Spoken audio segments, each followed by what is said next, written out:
welcome or welcome back to my channel. For today's video, gagawa po ako nitong earrings. And super natutuwa ako, parang may pagka-frosty, foresty style siya. Ayan. Nakakatuwa lang. Nakukitan talaga ako sa color ng yellow, orange, and black. Ito pala yung materials na ginamit ko. Pwede nyo lang yung picturean tapos i-search pa kung gusto nyo bumili ng ganyang klase din ng materials. So, sinimulan ko dito sa maliliit nating seed beads. Maliliit naman talaga ang seed bead. But, itong ginamit kong seed beads pala, 7 seed beads. Golden seed beads yan. Ayan. 7 siya. Tapos, ilalagay natin yung ating first na yan. Actually, ito lang kasi yung meron ako, yung extender chain siya, extender chain. So, binabawasan ko na lang kasi usually 12 chains talaga siya sa isang, 12 siya na na bilog sa isang chain. So, binawasan ko na lang para magkaroon siya ng layering, kumbaga. Ayan, so yung first na layer is 5, tapos yung second is 8, tapos yung sa gitna naman is 12. Tapos, ayan, balik tayo sa 8. Tapos, yung last naman is 5. Ayan. Tapos, lalagay natin yung 7 pieces ng golden beads again. Ayan, yan na natin sa kabila. Ayan, nilagay ko lang siya dyan. 7 pieces din siya. Tapos, kung natapos to, gagawa na natin ng parang siya dito sa likod, sa dulo. Ayan, ibebenda natin yung ating eye pin. Ayan. Ayan, bend lang natin siyang ganyan.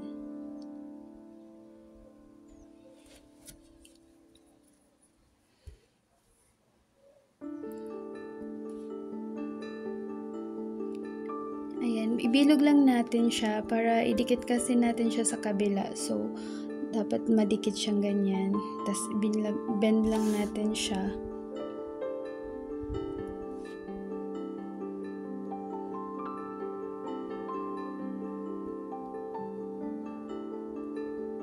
Ayan, ganyan na siya. Tapos, lang natin siya. Idikit lang natin siya. Ganyan.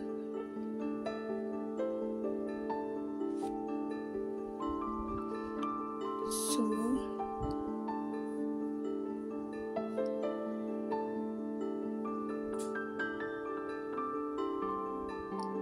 ayan, gusto ko kasi magdikit talaga sila. Ayan, magdidikit talaga sila. So, ano ko lang siyang ganyan. Ayan, medyo okay na siya. Maganda talaga pag may gamit kang pang yung mga iba't ibang klase ng pliers kasi para mas mapadali talaga yung gagawin mo. Tapos, ayan, lalagay natin itong jump ring. Maliit lang to ha, mga 4mm lang tong jump ring para lang siya ma-close together. Tapos, dyan din natin ikakabit yung ating earring. Ayan, yung ating, anong tawag ng earring hook? Earring hook. Anong hook? Ayan, earring hook pala ang tawag dun. Ayan, kakabit lang natin siya dyan.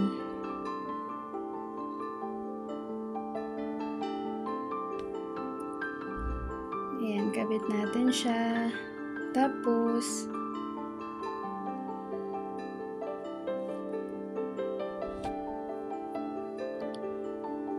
ayan, simulan na natin gawin tong ating head pins naman ang gamit ko dito. Ayan, yung isang bicon, yung kapartner naman ng bicon is yung ating round lang siya na pearl bead. Ayan, tapos yung kapartner naman ng ating crystal na black beads is yung faceted beads naman siya. Ayan, gupitan ko lang siya kasi wala kasi ako nung mas maikli na eye pins, na head pins, kaya ang gamit ko na lang is yung itong mas mahaba ng konti, pero putulan ko na lang siya para hindi masyadong malaki yung ating bilog kapag binend natin to. Ayan, putulin lang natin lahat yan. Ayan, putulin lang natin lahat siya para mas mapaiksi natin. Lahat yan puputulin natin.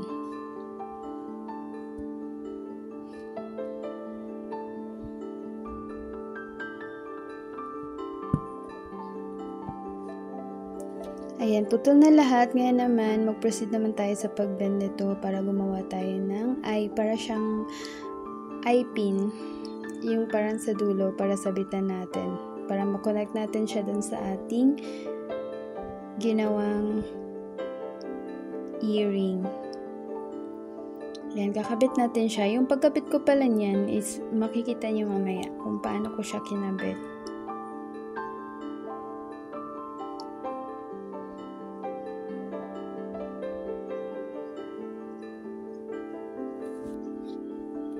So, ayan, bibilog ko lang lahat ng yan.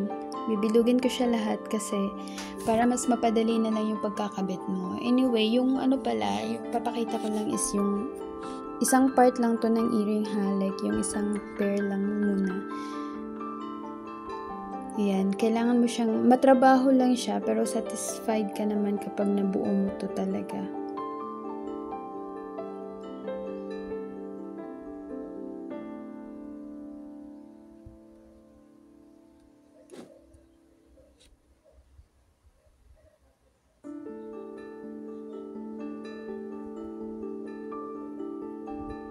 Ayan, last two.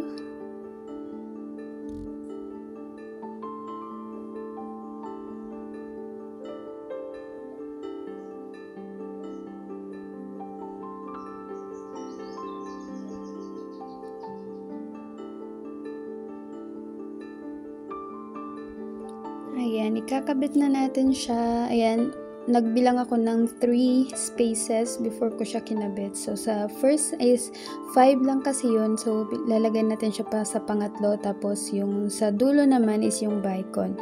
Yung mas maliit na black beads, sa taas siya. Tapos, yung sa dulo, yung bawat ends or edges ng ating extender chain is yung dalawang bicon. Ayan, ganyan siya.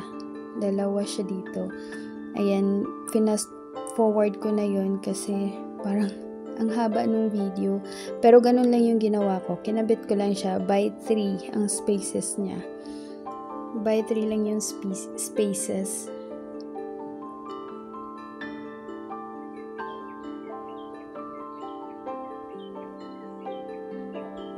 Ayan. So, tapos na siya.